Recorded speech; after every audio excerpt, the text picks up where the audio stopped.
When I bought the camera, I wasn't thinking about ghosts. I was thinking about my portfolio. I'd been doing freelance gigs for a year, weddings, senior portraits, the odd engagement shoot. But I wanted more, something with meaning, something people would look at and feel something, maybe even get published. So when I stumbled across the vintage Olympus OM1 at a dusty little thrift shop on 14th Street, it felt like fate. "You a film guy?" the cashier asked. A woman with grey dreadlocks and a voice like sandpaper. "Trying to be," I said, smiling. She looked at the camera, then at me. "You be careful with that one." It was a weird thing to say, but I chalked it up to antique shop eccentricity and left it at that. That weekend I loaded up a fresh roll of Kodak Gold and hit the streets. Alleyways, neon-lit storefronts, cracked sidewalks, anything with texture and contrast. I even visited the old train yard outside of town.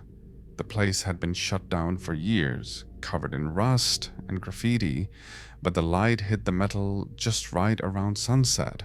I felt inspired.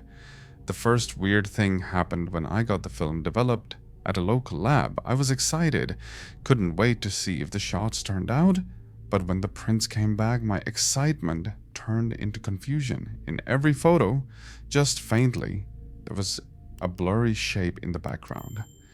It didn't make sense. It was too consistent to be a trick of the light or lens flare. In every frame, it was there, always in the distance, always behind me, like someone standing just outside the depth of field. At first, I thought it might be a processing issue.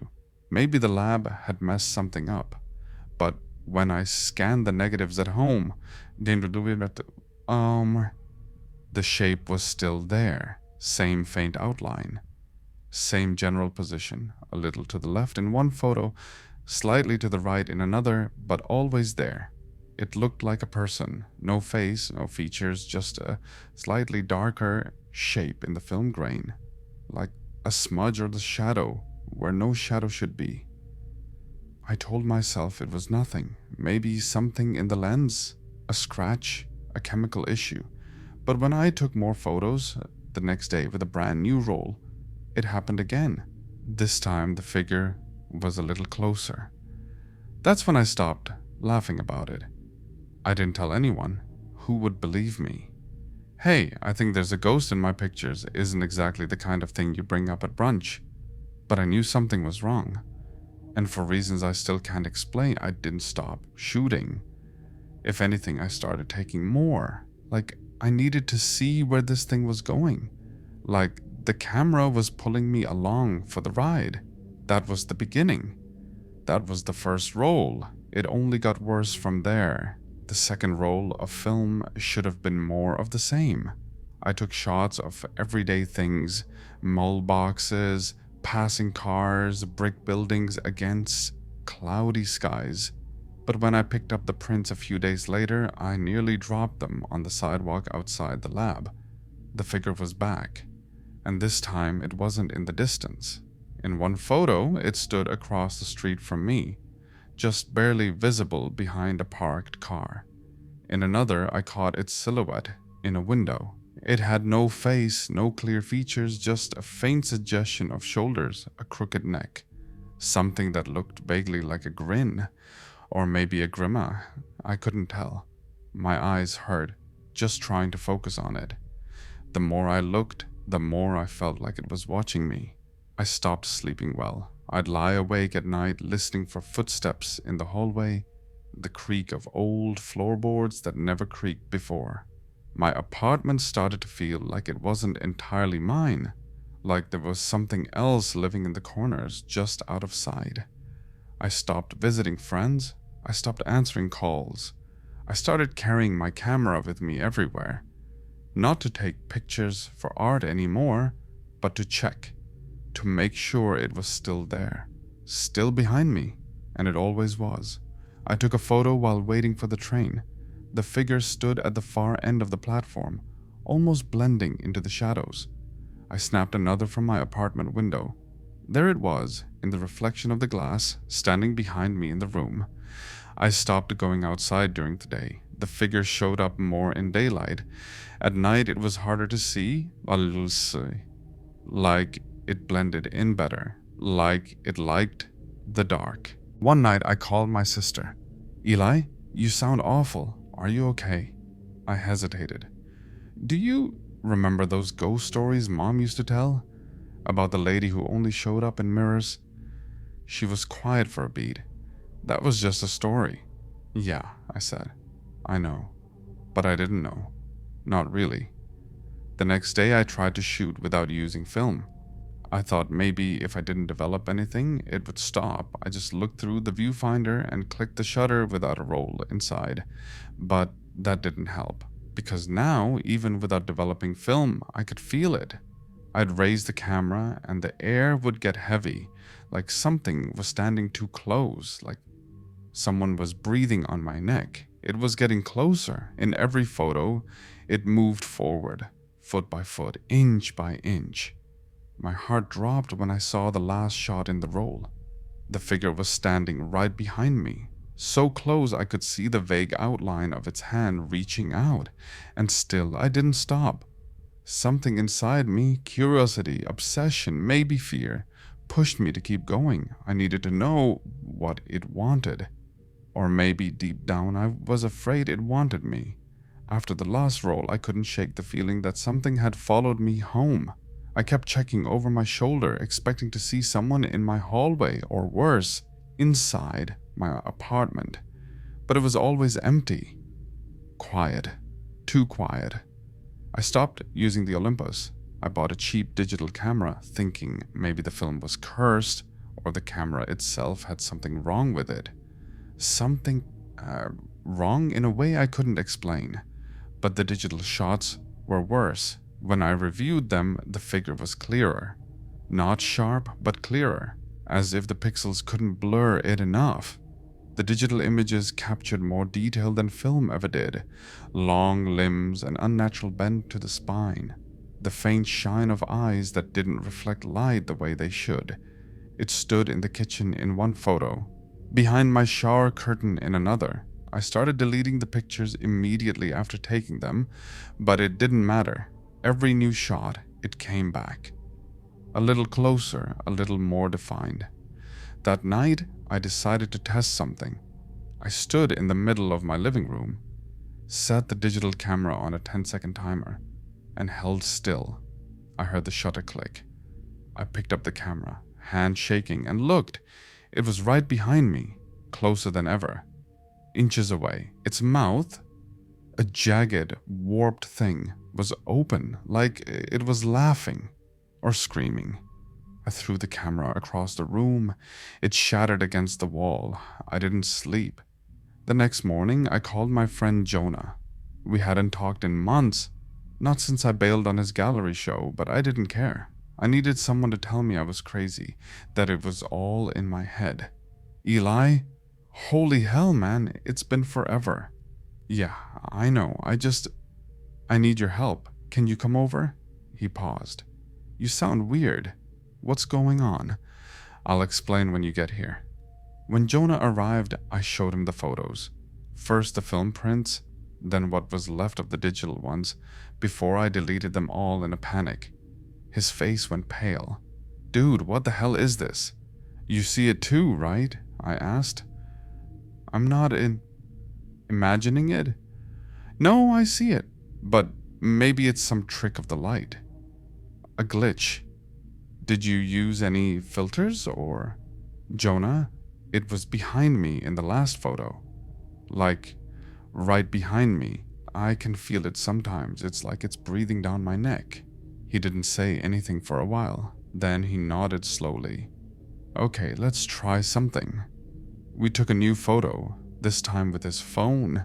He stood beside me in my kitchen, arm around my shoulder, trying to lighten the mood. I forced a smile. We checked the image. The figure was there, but this time it wasn't behind me. It was behind him. Jonah staggered back like he'd been punched. Nope, man, what the hell did you drag me into? I didn't drag you into anything, I shouted. It's been following me for weeks. He grabbed his coat. I gotta go. I'm sorry, Eli. This is too much. And just like that, I was alone again. But something had changed. The thing, it had shifted. Now, it wasn't just following me, it was spreading. The apartment felt wrong after Jonah left. Every room seemed off, like the walls had shifted slightly while I wasn't looking. Shadows stretched too long. Light bulbs flickered even though I hadn't touched them. I kept thinking I saw movement in the corner of my eye, but every time I turned my head, nothing. But I knew better now. It didn't have to show itself to be present. That night I dreamt of static, just endless gray fuzz and this low hum, like an old TV turned to a dead channel, and behind the noise, a whisper. I couldn't make out words, just the sensation of being talked to, or warned, or maybe threatened. When I woke up, my nose was bleeding, just a slow drip onto my pillow. I stumbled to the bathroom and flicked on the light. There, in the steamed up mirror, were two handprints, too high to be mine, too wide, too long. I backed out of the bathroom and grabbed my phone, hands trembling. I needed proof. Something digital, tangible. I didn't care how scary it was. I had to understand what I was dealing with. I opened the front-facing camera, and that's when I saw it. Not just a blur, not a shadow, a face. Pale skin stretched too tight over jagged bones. Hollow eyes like pits. And a grin. An awful, toothy grin that didn't reach its eyes. It stood directly behind me in the camera. I could feel its breath against my hair, though the room was dead still. I spun around. Nothing there. I snapped a selfie, instantly checked the image. There it was again. Closer. I screamed and threw the phone. It clattered under the couch. I didn't go after it. That night I slept with the lights on. A knife under my pillow. I don't know what I thought that would do. The next morning I got a text from Jonah. Eli, something's wrong. I keep seeing things. I think it's following me now. Why did you show me that photo? I didn't know what to say. My fingers hovered over the screen. I typed. I didn't know it could move to someone else. He never responded. Hours passed. I called him. Voicemail. I biked to his apartment, which took 20 minutes. I banged on his door until a neighbor came out and told me he'd left earlier in a rush. Looked pale, jittery. Looked like he hadn't slept in days, the guy said. Kept glancing over his shoulder. Real paranoid. I nodded, barely hearing him. My mind was racing. It was real. It was spreading, and maybe I'd let it loose. I started to think about that woman at the thrift shop, the one who sold me the Olympus. You be careful with that one, she'd said. Maybe she knew. Maybe this wasn't the first time it had happened. I didn't sleep that night. I sat on the floor in the corner of my bedroom. Every light on, camera gripped in my lap like a weapon. I was too afraid to close my eyes, because every time I blinked, I saw that grin again. Closer. Always closer. The next morning, I took the Olympus camera and left my apartment without breakfast. I didn't even shower. I just threw on a hoodie, grabbed my bag, and rode my bike across town like my life depended on it. Because maybe it did. The thrift shop was tucked between a laundromat and a boarded-up diner on Layton Street. I remembered the chipped blue sign, the dusty display window filled with forgotten junk, porcelain cats, cracked photo frames, a broken TV with a price tag still on it. I had bought the camera here. It felt like months ago now. I walked inside. A bell jingled overhead. The air smelled like mildew and plastic. The woman was there. Same yellow cardigan, same tired eyes. She looked up from a paperback as I entered. "Oh, you again," she said, like she had been expecting me. I didn't waste time. "The camera. You said I should be careful with it. Why?" She stared at me a long moment. Then she stood up slowly, walked around the counter, and locked the front door. "You still have it?" she asked. I nodded and pulled it out of my bag. She flinched. Jesus, she whispered. You used it, didn't you? Of course I used it. I'm a photographer. It was supposed to help my portfolio. She shook her head. That camera was never supposed to be used again. I only kept it in case the family ever came back for it. What family? She sat down on a stool and sighed. A man came in about 10 years ago, said he was getting rid of his father's things, told me the camera was cursed, that his dad had gone mad, taking pictures all hours of the day, muttering about someone following him. Then one day he vanished, gone without a trace, only the camera left behind. My chest felt tight. Why didn't you just throw it away? I tried, she said, voice low. It always came back. In boxes I never unpacked, on shelves I never touched. Eventually I just gave up. And now it's happening to me, I said. There's something in my photos, a figure. It's getting closer. It's following my friends now. She looked at me with something like pity. Then it's already too late. No, I said, panic rising. There has to be a way to stop it. She reached under the counter and pulled out a faded envelope. Inside was a Polaroid, black and white, faded with age. It showed a man in a dark room, and behind him, clear as day, was the same figure, tall, grinning. He took this photo right before he disappeared, she said. Said it was the last one. Said if it showed up smiling, the end was near. My blood went cold. The one I took last night, I whispered. It was smiling. Her face went pale. You have to destroy it, she said. The camera, every photo, everything. I nodded slowly, but inside I wasn't sure it would work. What if it had already moved beyond the film? What if it didn't need the camera anymore? Still, it was the only shot I had. I was going to burn it all. I didn't go home right away. I biked to an empty lot on the edge of town, where weeds pushed through cracked concrete and rusted shopping carts lay like carcasses. There was a pit in the back where people sometimes dumped broken furniture or old tires. I stood there, camera in one hand, a can of lighter fluid in the other. It was supposed to be symbolic, I think. Like a movie. The cursed object goes into the fire, evil goes with it. The end. But I didn't feel anything cinematic. Just exhausted. Numb. I poured the fluid over the Olympus, every inch of it. Then I tossed in the envelope from the thrift store, the photos I'd kept, the negatives, even the pieces of the broken digital camera. I pulled a lighter from my pocket and dropped it in. The fire hissed to life. Orange light flickered over the lot, dancing across the buildings like shadows, trying to escape. I watched the camera melt, crack, vanish into ash. I stayed there until the fire went out. I wanted to believe it was over, but I couldn't shake the feeling that something had changed, not ended. Like I'd taken a step in the wrong direction and now the ground behind me was gone. And when I got home, the apartment was cold. Not just chilly, wrong. The kind of cold that sinks into your bones. I turned on every light, made coffee just for the warmth. I didn't check the mirrors. I didn't touch the phone.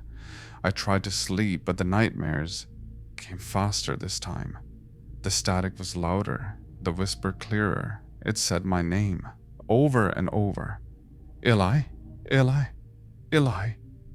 I woke up gasping. It was still dark. I turned on the TV just for noise, flipped through late night channels until I landed on static. Something moved in the screen. A shape, just barely visible, behind the noise. It leaned forward, and I swear to God, it smiled. I unplugged the TV. The screen stayed on. I backed away slowly. I could see my reflection now, faint in the static. But there was someone else in the frame. Behind me, I spun around. The room was empty, but the air buzzed. The lights flickered, and then I heard my phone vibrate. One new message. No number, just an image. A photo, taken in my living room. I was in it, but I hadn't taken it. Behind me was the figure, grinning. Its hand on my shoulder. I dropped the phone. It slid under the couch again. I didn't reach for it. I left the apartment and stayed the rest of the night in an all-night diner, sipping burnt coffee and jumping at every noise. I watched people walk in and out. No one looked at me twice. I wanted someone to ask if I was okay. I wanted someone to notice, but no one did. When I finally got the courage to go back home, the apartment door was open, just slightly ajar. I pushed it open, heart pounding. Inside, all the lights were off, but the TV was still on, still static, still grinning. I didn't go inside, not at first. The apartment just sat there, open-mouthed, waiting, silent. I stood in the hallway for maybe 10 minutes, frozen, gripping my keys so tight they left marks and my palm. But I knew it wouldn't matter if I stayed out here forever. Whatever this thing was, it had already followed me too far, so I stepped inside. The air was wrong, not cold now, still, like the moment before a storm. My breath didn't fog, but I could feel it in my teeth. Pressure, that unbearable presence. I turned on a lamp. Nothing happened. The TV was still hissing static. The volume had somehow turned up. Now it roared. I unplugged it again. This time it finally died. I sat on the edge of my bed, hands shaking. I needed help. Real help. Not thrift store warnings and whispered rumors. So I called Jonah again. Voicemail. I tried his Instagram. Still up. But his last story was strange. Just a blurry photo of an alley. No caption. The kind of picture you post when you're not thinking clearly. I clicked into it. There he was, far in the back of the frame. And behind him, barely visible, was the shape. Just a smudge. But I knew that curve of the shoulder. That impossible tilt of the head. He was gone. I think I screamed. Or maybe I didn't. Maybe I just sat there, spiraling. I don't remember. Eventually, I got an idea. A stupid, desperate idea. I grabbed my Polaroid camera. It was cheap. Unreliable, but immediate. Instant film. I needed something real. Something to confront. If it wanted to be seen, I would see it. I took the photo with my arm outstretched, pointing the camera at myself. I didn't flinch this time. I didn't hesitate. I pressed the shutter, and the motor whirred as the picture spat out. I waited. The image developed slowly, like watching bruises bloom. When the full picture formed, my heart stopped. It wasn't behind me anymore. It was in front of me, looking straight into the lens, like it had been waiting for the photo, and it wasn't just grinning. It was reaching. A hand, gray and warped, was pressed against the edge of the frame, as if it was trying to push through the image itself. I dropped it, backed away. It fluttered to the ground. The lights went out. Everything plunged into black. And in that pitch-dark silence, I heard something. The sound of a shutter. Click. No flash, just the click. It came from right in front of me. I don't remember much after that. I woke up the next morning, still on the floor. The picture was gone. So was the Polaroid. Everything looked normal. No static, no buzzing. The lights worked. The air was warm again. Too warm. I checked the mirror. Nothing. I snapped a selfie with my phone. Just me. No one behind me. I should have felt relief, but I didn't. Something was missing. Something inside me felt lighter. Like something had been scooped out.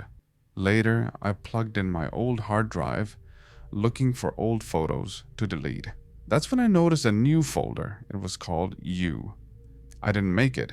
Inside were hundreds of photos, every angle of my apartment, the street, my room, me sleeping, me eating, me looking directly into the camera, even though I'd never taken any of them. The last photo was a shot of me taking the Polaroid, and in the reflection of the lens, just barely visible, was a grin. I closed the folder, turned off the computer. I'm not a photographer anymore. I don't take pictures. I don't look in mirrors. And sometimes late at night when I pass reflective glass or black screens, I see something move, not behind me, not even beside me, inside me, still smiling.